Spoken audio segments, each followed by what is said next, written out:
Hi guys! Matagot-tagot ako namin. Welcome back to my YouTube channel.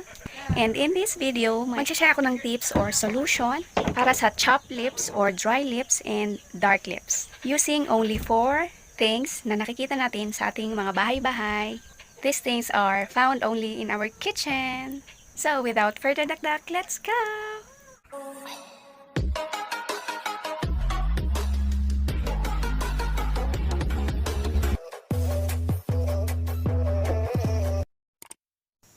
So, ayan guys, as you can see, napaka-dry ng lips ko. So, hindi ako minom ng tubig for a day. Para lang maipakita ko sa inyo kung ano magiging effect nun pag gagawin natin tong tips na to or yung solution na gagawin natin. Okay guys, so we're gonna be needing these things, which is the petroleum jelly or any lip balm. The sugar. You can use white sugar or this brown sugar. And then your old toothbrush. And make sure it's clean. And then lastly, this Colgate. White po yung laman niya. And I prefer using this one. And so, etong white yung ginagamit ko. So, I did some research about this and I found out it's true because I'm doing it. Ang haggard ko. So, first step na gagawin natin is, kailangan natin i-moisturize ang ating lips using lip balm or you can use petroleum jelly like this. Or yung petroleum jelly talaga na lip balm. So for me, I'm gonna use this lip balm from Avon, Simply Pretty.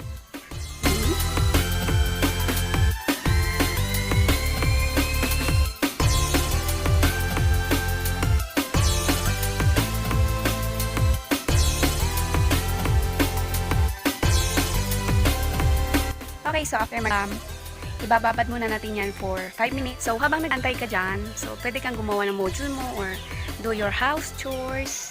So, ayan, nag-module muna ako saglit. Nagsagot ako ng assignment ko sa module. So, after 5 minutes, bumalik ako. Okay, so, lalagyan ko muna tong toothbrush ng toothpaste. Okay, so, ganyang amount is enough na. And then, ibabrush natin to sa lips natin.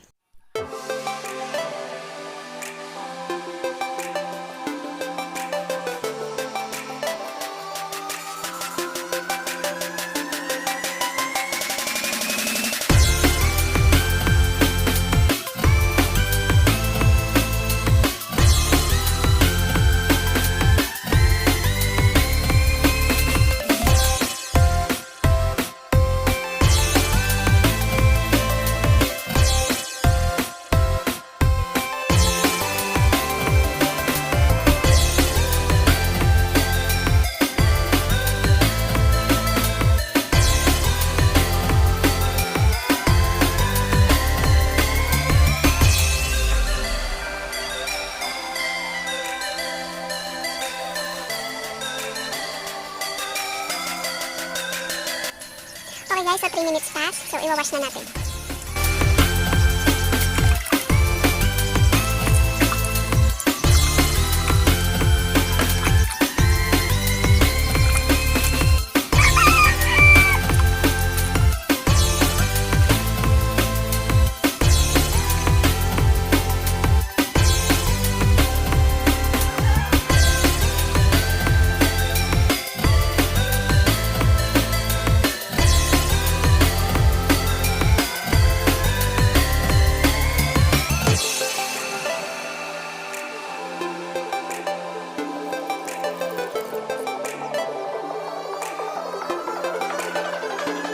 Okay guys, so ayan, tapos ko na mag-rinse ng lips. So, kita nyo naman yung effect.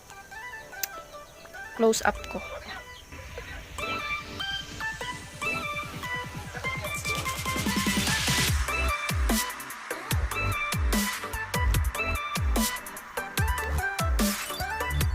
So, after yan, pwede kayo maglagay ulit ng lip balm. So, I'm gonna use this one.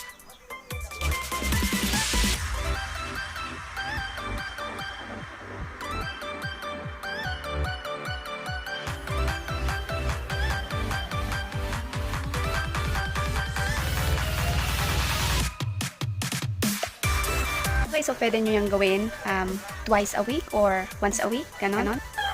Pero, ang best solution talaga sa chapped lips and black lips or dark lips is drink a lot of water. Ayun ha, kasi water is life. Okay? Kasi madaming benefits ang water, nakaka-hydrate ng body natin, ng skin natin para hindi mag-dry. Syempre, including na yung lips natin doon. Okay? So, dapat madaming inumin tubig for 1 day, ganon. So, yung ginawa ko kanina, hindi ako uminom ng tubig for 1 day, ah. So, kita-kita nang nagdra-dry yung lips ko. So, ayaw ko ng mga ganung sitwasyon na dry yung lips ko. So, ginagawa ko, pag feel ko na nagdra-dry yung lips ko na kulang ako sa tubig. So, kailangan ko bumawi, ganon. And bago matulog, kailangan uminom ng tubig. So, ayan yung effect niya. Kanina lang ginawa ko. Okay, so that's all guys. Sana nagustuhan nyo yung video ko ngayon. And I hope nakatulong tong video na to sa mga nangangailangan, sa mga naghahanap ng solusyon para sa mga choppy lips and dark lips nila, ganon. Ayan guys, thank you so much for watching. Pa-support naman ako sa channel ko. Pahit naman yung subscribe button dyan sa baba para ma-update kita sa mga bagong video na i-upload ko. Thank you so much. Bye-bye!